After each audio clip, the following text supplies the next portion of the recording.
harmonikoaren gaineko eremu baten eragina aztertuko dugu. Bueno, lehenengo eta behin aztertuko dugu, azalduko dugu horrekin ze esan nahi dugun. Bueno, suposa ezagun,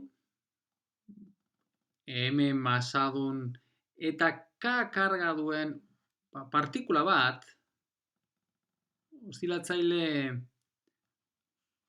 harmoniko baten eraginpean mugitzen dugula, beraz hau da berak duen, printzipioz duen energia potentziala, hementxe dugula partikula, nolabait, partikula honek badu masa bat, baina masa horrekin batera badauka baita karga bat.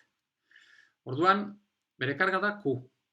Eta, beraz, printzipioz, berak duen, hementxe badugu, karga bat badu ere, baina besterik ez badago, berak jasatzen duen energia potentziala bat biren K X karratu izango dugu, edo bat biren M omega karratu X karratu.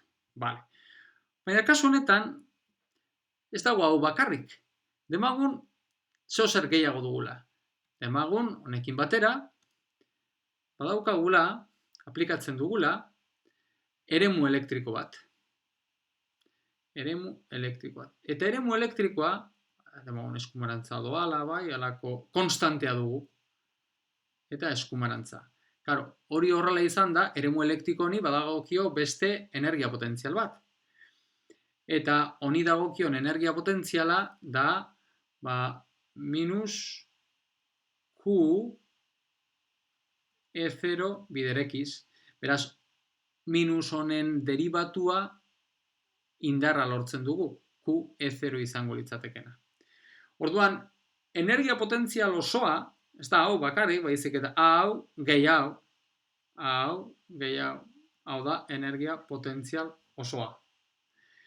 Eta galdera da, ze gertatzen da kasu honetan?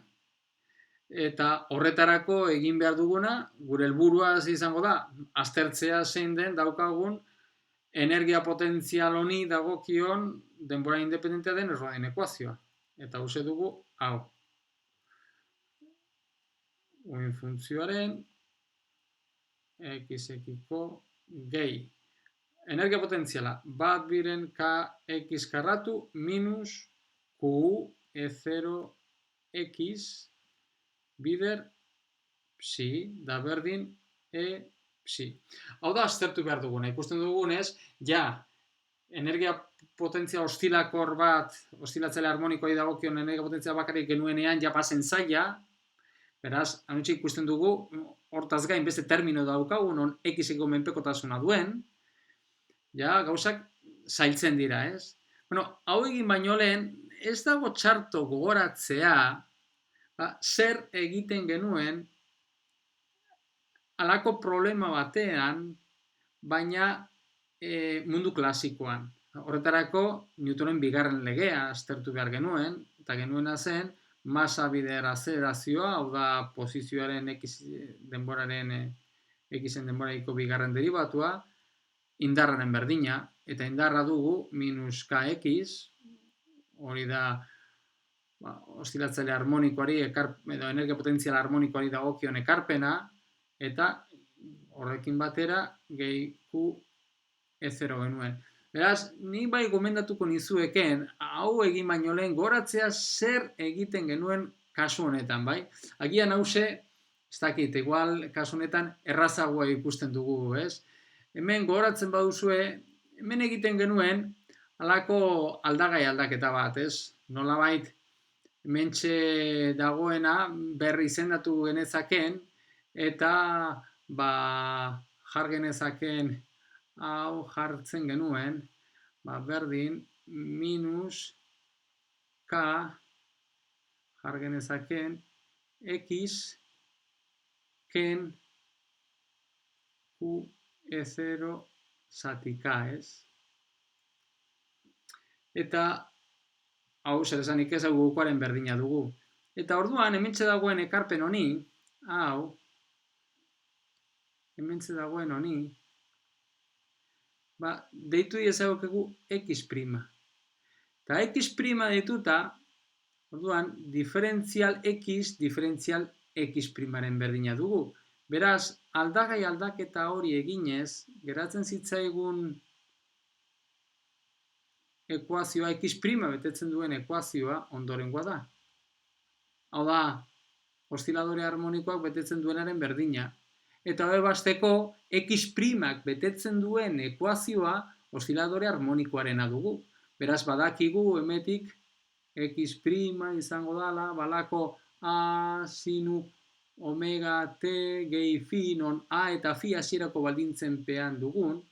Eta, karo, zer esanik ez, hortik, zuzenean, hemetik x atera dezakegu. Ze hause x' bada, orduan x izango dugu hause gehi, beraz, hemetik daukagu x hori dugula, hementxe daukagun a sinu omega t gehi fi, gehi q e0 zatika. Beraz, ze gertatzen da?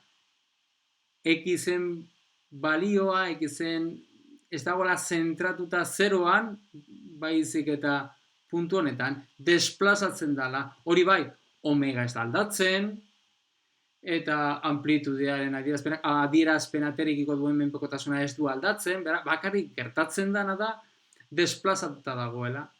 Eta hori ikusten dugu hementxe aldagai aldaketa hori egin behar dugulako. Beraz, ez da asko zer esailagoa, zer esanik ez da, honek duen zailtasuna, oszilatzaile harmonikoak duenaren berdina dugu. Ze bermoldatu egin dezakegu oszilatzaile harmonikak duen ekuazioaren berdin batera. Posible izango da hemen ere, oda mundu kuantikoan antzeko gauza bat egitea, bueno, ikus dezagun. Bueno, lehenengo eta behin, hementxe daukagun, zera egingo dugu, hementxe daukagun ekuazioa, aztertzeko, bueno, planteatu genezaken aldago hementxe dagoen goian egindako aldagai aldaketa berdina ea hemen aplikagarria dugun, ez? Baita zer esanik ez. Igual hori izango litzateke inteligentena. Eta bestera batean planteatuko dugu. Hementxe egingo duguna izango da karratuak osotu, bai? Karratuak osotuko ditugu, eta hori egiten badugu, orduan, ea ba, daukaguna da, karratuak osotzen baditugu, minus h barra karratu, zati bi m, x-eko bigarren derivatua, eta begira, hementxe dagoen ekarpen hause, bat biren kx karratu minus qe0x, beste terminoa falta zaio karratu oso bat izateko, eta hementxe falta zaioen terminoa ondorengoa da. Q karratu, e0 karratu, zati bika. Ja, honekin, hau karratu oso bat izango genukeen. Gauza da, hau gehitzen badugu, gero kendu behar dugula, ez? Beraz, separatuko dugu. Hau bide psi, eta karo, gero kendu behar dugu, hori gehitzen dugunez, hori ere kendu behar dugu. Bea. Bide psi, eta berdin, energia psi. Bueno, orain, hemekoa, hementxe daukaguna, karratu oso bat dana, hau zera dugu. Hori dugu berdin, jardezakegu, erro k zati bi, x, minus q e0, erro bi k karratu. Hau dugu honen berdina. Bai? Eta nahi badugu beste era batean moldatu, egin dezakegu hortxe goian egindakoaren antzeko gauza bat. Hau da, barruan daukagun hori, jar dezakegu erro k zati bi, biderkatzen dago x, minus, daukagu hemen, q e0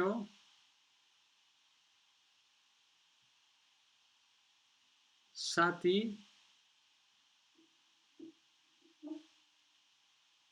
k. Q e0 zati k,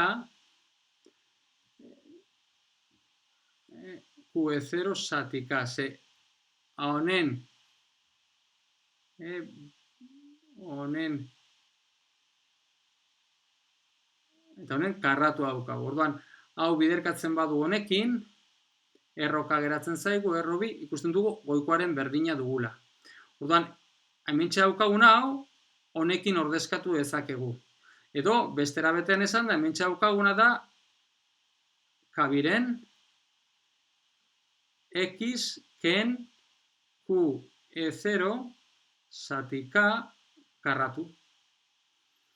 Bueno, orduan, jarrezagun oraintxe hementxe daukagun adierazpena, ez dakit ikusten den, hemen zein daukagun goian dugunaren antzeko gauza bat dugula ikusten den, ze x-en ordez hementxe izango dugula x-ken q e0 zati k. Orduan, jarrezagun hementxe egin dugun manipulazio hau goian.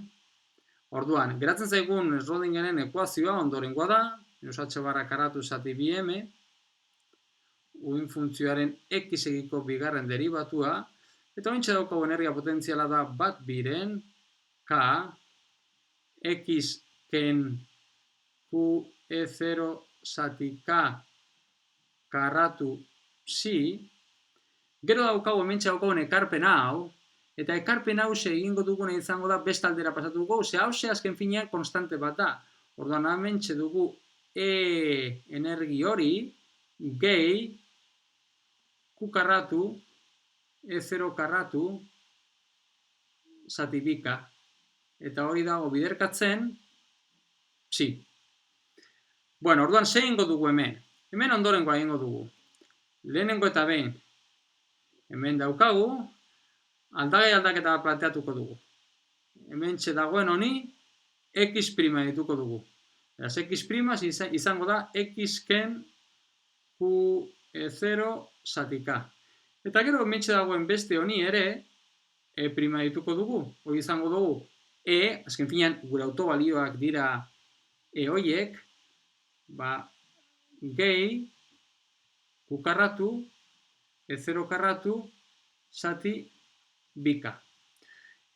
Eta era honetan izendatzen badugu, geratzen zaigun ekuazioa x' eta e'-aren funtzioan ondorengoa dugu.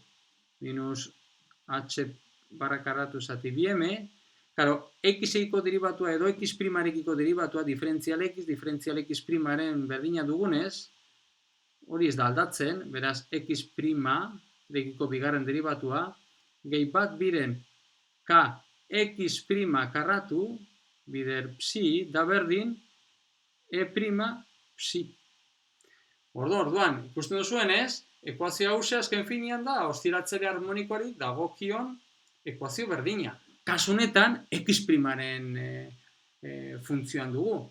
Orduan, zer esanik ez, hemen, aplikatu dezakegu ja ateratako ondorio berdinak. Badakigu alde batetik nolakoak diren gure uin funtzioak, eta uin funtzioak, normalizatu gabe ez, baina beti egongo dira hementxe konstante bat, gero ditugu Hermiteren polinomioak, hori bai, Hermiteren polinomioak ditugula R m omega zati h barra x', eta gero daukagu eber minus m omega zati bi h barra x'. Horiek dira autofuntzioak. Claro, zer esanik ez, kasu honetan, x'-aren funtzioan ditugu. Eta gero bestaldetik, e' n zenbaki kuantikoa ditugu, eta hori dugu bat biren gehi n bider h barra omega. Horan badaukagu, gure funtzioak x'-aren funtzioan, baina x', hori interesatzen zaigu, ez x'-aren funtzioan jartzea, baizik eta egindago aldagai aldaketa berriro bueltatzea, ze autobalioak ez dira e' horiek, baizik eta e, eta gure benetako aldagaia ez da x', baizik eta x. Orduan, egiten badugu aldagai aldaketa, gure hasierako jatorrizko x eta e aldagaietara, orduan, ateratzen dugun emaitza, ondorengoa da, gure funtzioak dira, batetik normalizatzeko konstante aparte, da Hermiteren polinomioak. eta hau daude emetxagoen faktorea, rho m omega h barra, eta x minus q e k, q0k, eta gero esponentziala, eber minus m omega bi h barra, x primaren ordez, x ken q0k. Eta gero, energia izango da, n horiek dira, n prima, hau dana, bat biren gehi n h barra omega hori, eta gero daukagu, ken, q karratu, e0 karratu, zati bi k. Orduan, ze gertatzen da, nola interpretatzen dugu? Bueno, uin funtzio daukaten forma berdina da. Ze gertatzen da? Alde batetik, desplazatuta dagoela.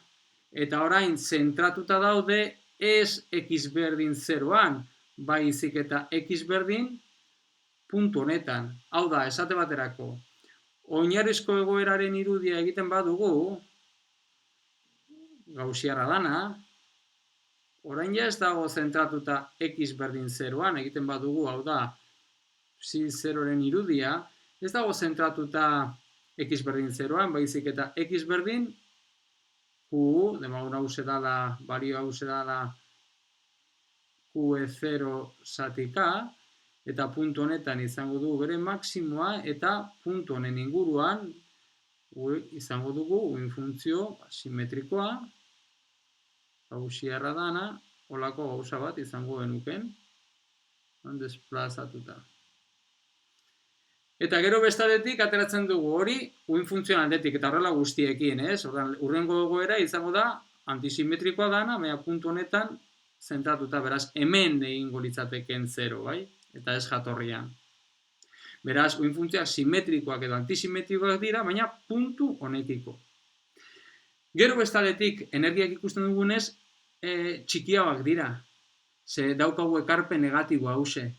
Eta segatik daukagu ekarpen negatibo hori. Ekarpen negatibo hori dugu, ze azken finean, hasieran dugun energia potentziala daukagun. Energia potentziala daukagun eremu elektrikoa dalata, daukagun energia potentziala txikiagoa da, negatiboa dugu. Beraz, oszilatzaile eremu elektrikoaren behan daukagun energia potentzial osoa lehen genuenaren, baino txikiago dugu ekarpen hause dugulako.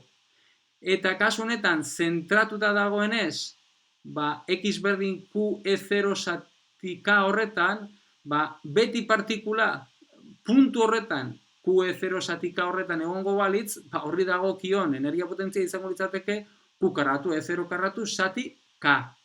Guri ateratzen zaigu horren erdia, ze batez bestean, energia potentzialaren ekarpena, hori bera dalako.